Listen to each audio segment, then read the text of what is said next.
जय हिंद बच्चों। तो हम आपके लिए प्री बोर्ड परीक्षा 2025 के लिए क्लास 12th बायोलॉजी का प्री बोर्ड एग्जाम का क्वेश्चन पेपर लेकर आए हैं।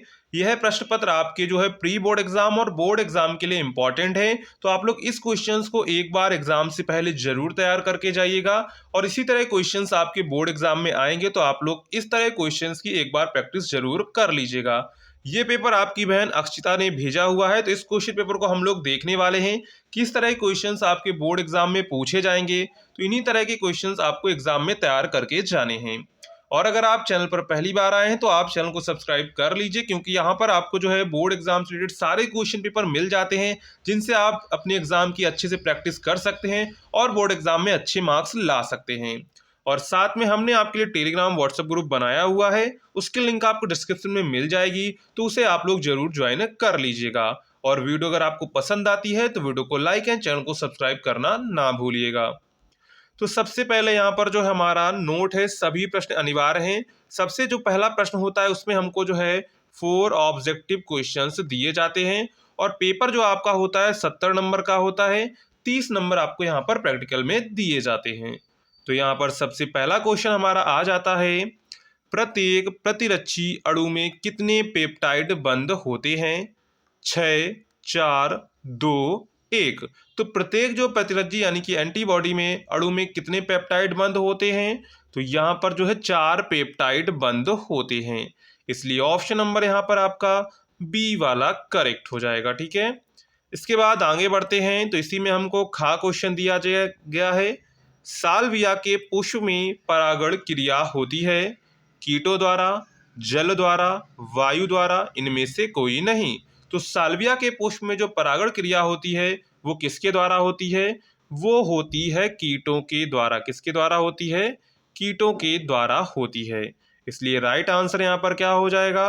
राइट आंसर ऑप्शन नंबर आपका यहाँ पर ए वाला करेक्ट हो जाएगा। ठीक है, इसके बाद इसी में नेक्स्ट क्वेश्चन आपका घ है, निम्नलिखित में से किस रोग की पुष्टि विडाल परीक्षण द्वारा होती है? अतिसार यानी कि पेचिश रोग के द्वारा, फाइलेरिया रोग के द्वारा, टाइफाइड रोग के द्वारा और मलेरिया रोग। यानी किस रोग की पुष्टि होती है विडाल परीक्षण द्वारा? तो वो होती है टाइफाइड रोग। यानी कि किसी को अगर टाइफाइड रोग हो जाता है तो उसका जो परीक्षण किया जाता है वो किया जाता है विडाल परीक्षण द्वारा, उसकी पुष्टि की जाती है कि आपको टाइफाइड है कि नहीं है। ठीक है, तो यहाँ पर राइट आंसर क्या हो जाएगा?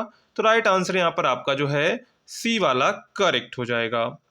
नेक्स्ट है, आधुनिक मानव का सबसे निकटतम पूर्वज है। तो आधुनिक मानव का सबसे निकटतम पूर्वज है औरंगुटान, गिब्बन, गौरिल्ला, चिंपैंजी।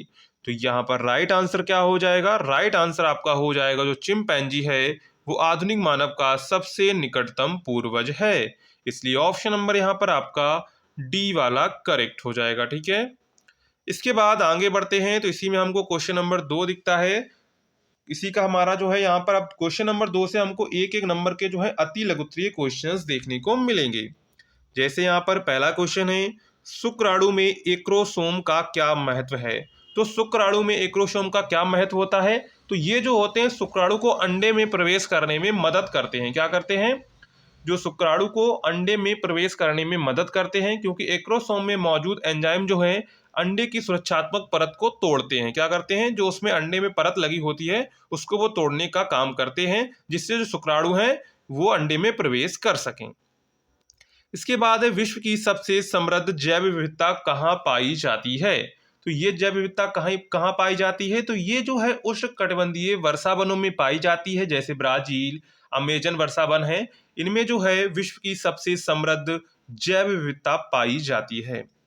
इसके बाद है नेक्स्ट, डीएनए अणु को वांछित खंडों में पृथक करने के लिए किस एंजाइम का उपयोग किया जाता है? तो किस एंजाइम का उपयोग किया जाता है? तो किया जाता है प्रतिबंध एंडो न्यूक्लियेज एंजाइम। कौन सा? प्रतिबंध एंडो न्यूक्लियेज एंजाइम। ठीक है, इसके बाद है विलुप्त प्रजातियां क्या है? क्या बताना है आपको? विलुप्त प्रजातियां क्या हैं? वे प्रजाति, वे जीव या पौधे जो पूरी तरह से समाप्त हो चुके हैं। क्या है? वे प्रजातियां जो पूरी तरह से समाप्त हो चुकी, उन्हें हम लोग कहते हैं विलुप्त प्रजातियां। और संकटग्रस्त प्रजातियां क्या होती हैं? वे प्रजातियां जिनका संकट बना हुआ है, उन्हें हम लोग जो विलुप्त होने की कगार पर होते हैं उनको हम लोग कहते हैं संकटग्रस्त प्रजातियां। इसके बाद है जैव प्रौद्योगिकी की परिभाषा दीजिए। क्या है?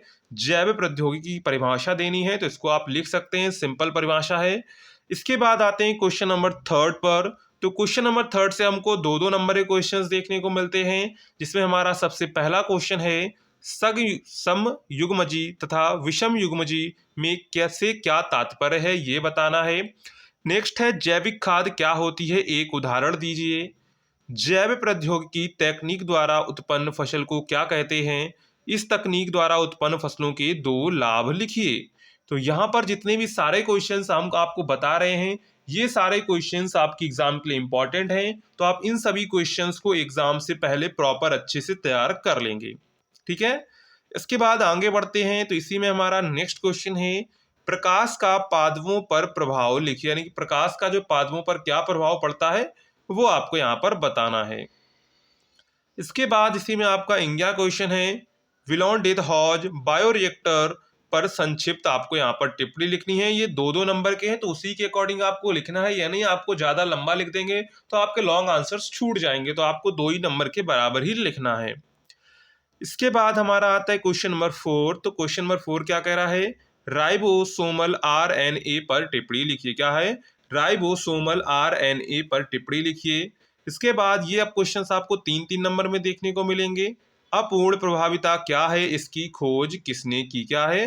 अपूर्ण प्रभाविता क्या है, इसकी खोज किसने की, ये आपको बताना है। ये भी आपको तीन नंबर में देखने को मिलेगा। ठीक है, इसके बाद आगे बढ़ते हैं। तो इसी में आपका गा क्वेश्चन आता है जैव प्रौद्योगिकी में प्रयुक्त विभिन्न एंजाइमों का संक्षिप्त में वर्णन कीजिए। ठीक है, यानी कि शॉर्ट में आपको यहाँ पर वर्णन करना है जो जैव प्रौद्योगिकी में जो एंजाइम प्रयुक्त होते हैं।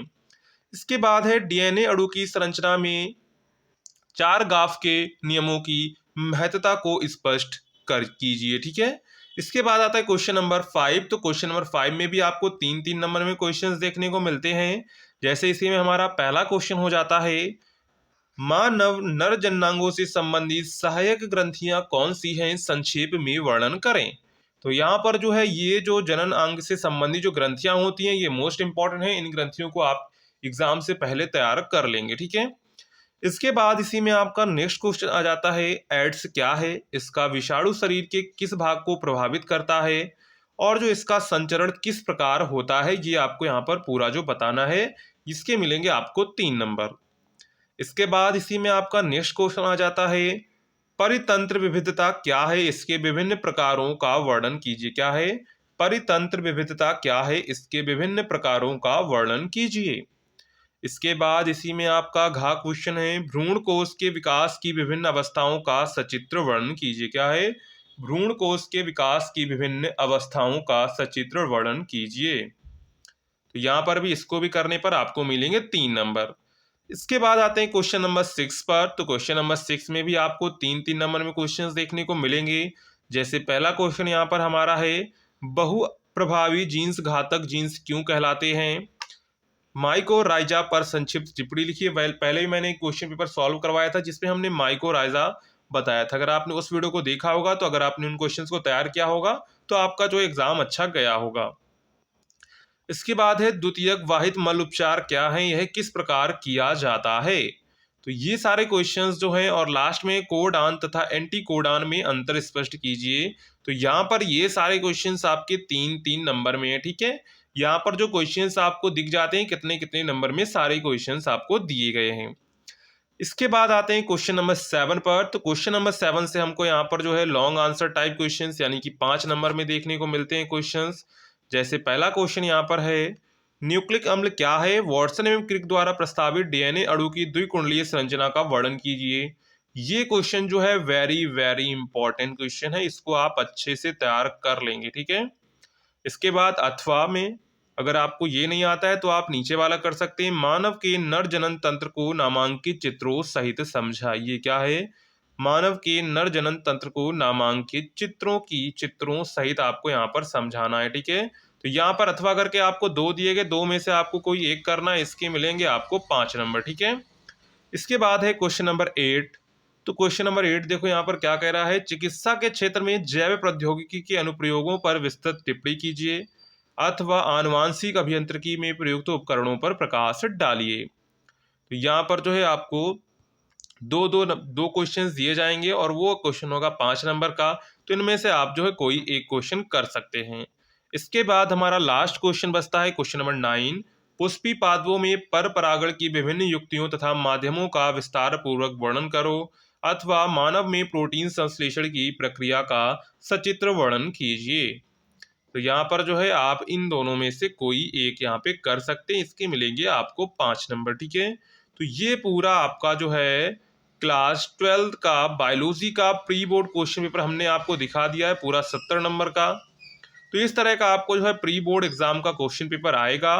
और अगर आपने अभी तक चैनल को सब्सक्राइब नहीं किया है तो चैनल को सब्सक्राइब कर दीजिए और वीडियो को भी लाइक कर दीजिएगा। और इसकी पीडीएफ आपको जो लिंक डिस्क्रिप्शन में मिल जाएगी, तो वहां से आप लोग इसकी पीडीएफ डाउनलोड कर सकते हैं। मिलते हैं नेक्स्ट वीडियो में, तब तक के लिए जय हिंद बच्चों।